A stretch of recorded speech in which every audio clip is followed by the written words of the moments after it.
இமாம்களுடைய ஒப்பீட பாருங்கள.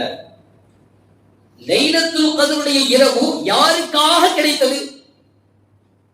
நபி பிறப்பாலதான் லைலத்துல் கத்ரே கிடைச்சிச்சு. முந்தி உள்ள சமுதாயத்துக்கு உண்டா? இல்ல.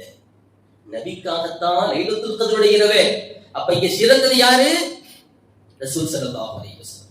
சும்மா போற போக்கில் அடிச்சுட்டு போறது அல்ல. இதெல்லாம் எடுத்து இளைஞர்கள் படிக்க வேண்டும்.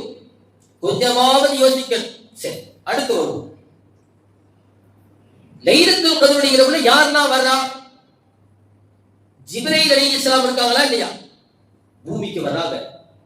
மிக சிறப்பான விருந்தாளி அவங்க. நபிமார்களுக்கு வகை கொண்டு வந்த வழக்கு அவங்க. என்னைக்கு வராங்க?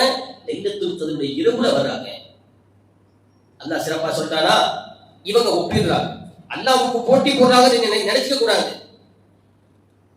வெளிப்படையில் ஒன்று இருக்கும், உள்ரங்கத்தில் ஒன்று இருக்கும். இதுதான் யதார்த்தம்.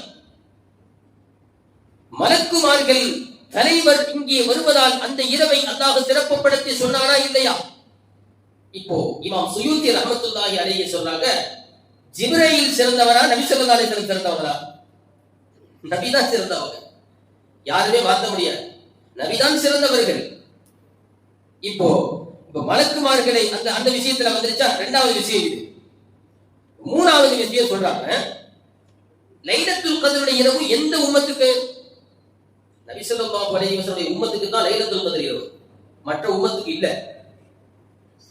ஆனால் ரசூல் ஸல்லல்லாஹு அலைஹி வஸல்லம் அவர்கள் அகிலத்திற்கே அருட்படை. அகிலத்திற்கே அருட்படை.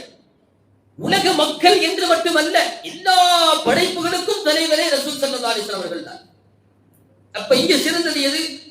நபிதான். இதெல்லாம் இதற்கு பெயர் தான் ஞானம், இதற்கு பெயர் தான் கல்வி.